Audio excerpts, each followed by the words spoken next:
same Brooklyn you knew.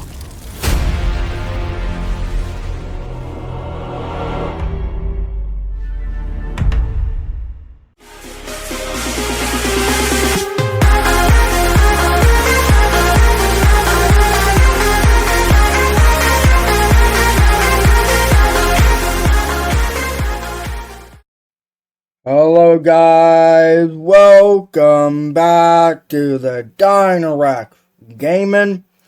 Leave a like, comment, subscribe, and put on notifications so you don't miss out on daily uploads. And today, we're going to be talking about Jurassic World Chaos Theory Season 2, non-spoiler. And I will immediately do the full-on spoiler review immediately after I'm done with this one. So, I think it's time to talk about the, how good Season 2 was. So, I find that the episodes for Jurassic World Chaos Theory Season 2 are very good. And, like, there are some that I don't want to talk about, but I don't want to go too deep into it. But there are some that were very dark, and it was, to me, it was very surprisingly, very shocking. There's a lot of cool action scenes. We finally know who the broker is, and what Brooklyn been doing, which I'm going to get onto the full-on spoiler review in like a few minutes after I'm done with this one. So I'm able to release both the videos. But, the dinosaurs that were in the show, absolutely amazing. The ending is pretty good. So,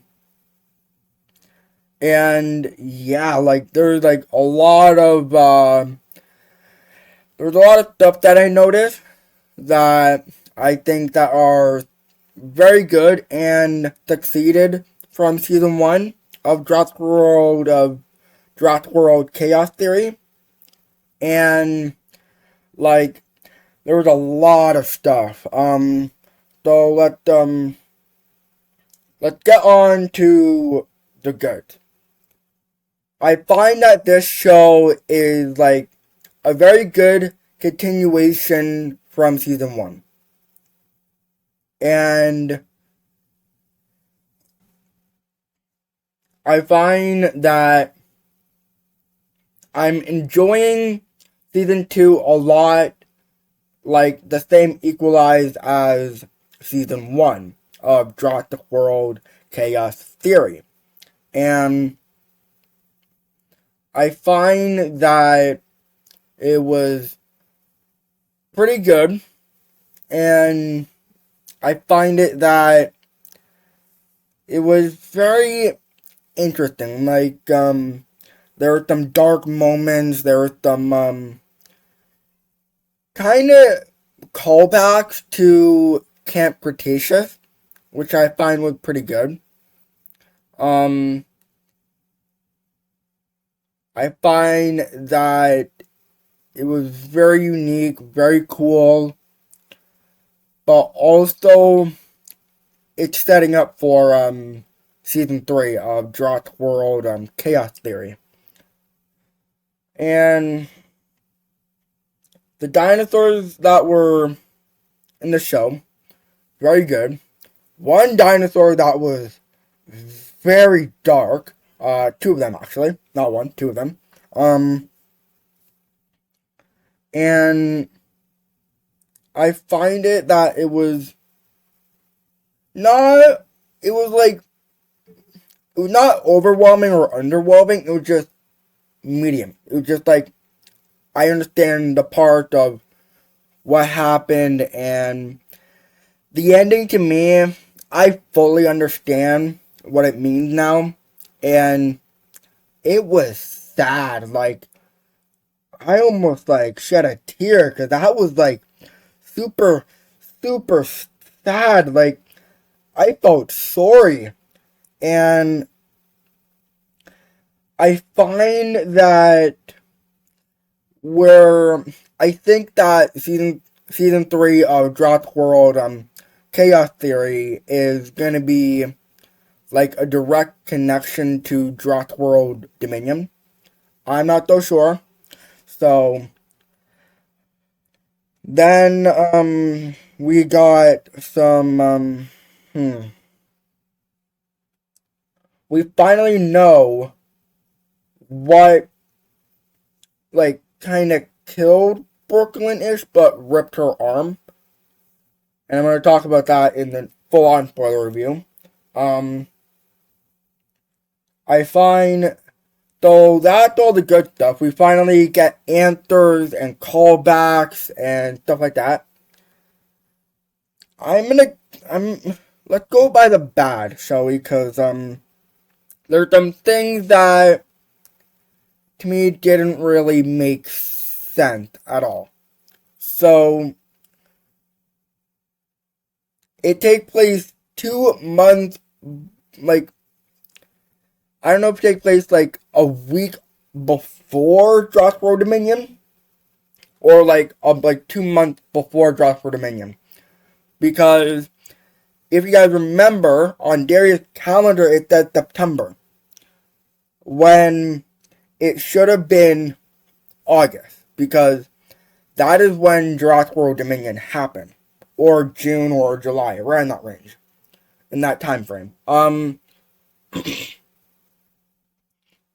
I find that I'm not overwhelmed, but I think the relationship of the campers are pretty good. I find it pretty dynamic. It's like we go to the one scene of one of the campers, and the next scene we go to one of the campers, and yeah, in Brooklyn transition of the camp of the Nublar 5 and Brooklyn was played out very well. I find it where I understand what was going on, and it was like there was like some chemistry that was going on. I find that the plot of season 2 was very good. I think it might be better than season 1, but I'm not gonna go full on detail into it. Because I want to go full on spoiler and talk about everything. The way that they introduced the broker, that was something I kind of expected, but I wasn't too sure. So I was like, I'm not so sure if my theory is correct, so yeah. I find that the broker was very, very awesome. And we get some mentions of some sort of company, which I don't want to talk about, which is going to be happening in the full-on spoiler review. Then, so the good is I basically want to talk about is the story. So there's 3 things that I want to point out. The story, I'll give a 9.8 out of 10. The characters, a solid 10. And the ending, like the ending, I'll give it a solid, I don't know, like a 9 out of 10. That was it was not bad, but it was like a little bit underwhelming. But I rewatched it again, so like where I can understand it. I rewatched it and I fully understand what exactly it means. The bad is that there are some continuity errors, which I didn't really care about, but it did bug me a little bit though. And yeah, like the cons would like the cons, it was good. It was a good season, but I find it they should have made it a little bit better. The the bad is like it's all right. It's a good solid season, and like overall for this season, I'll honestly give it a solid 10 out of 10. Like it was actually pretty good. I actually enjoyed it. I've rewatched it, and I now fully understand what it is. Um, and yeah, that's basically like my non-spoiler review for Jurassic World Chaos Theory Season 2. So get ready for a Jurassic World Chaos Theory Season 2 full-on spoiler review in like a few hours or the next day, because I'm gonna release that as well. So yeah, I really hope you guys enjoy this video. Leave a like, comment, subscribe, and put on those notifications so you don't miss out on daily videos. And as always, I will see you guys next time. Bye-bye.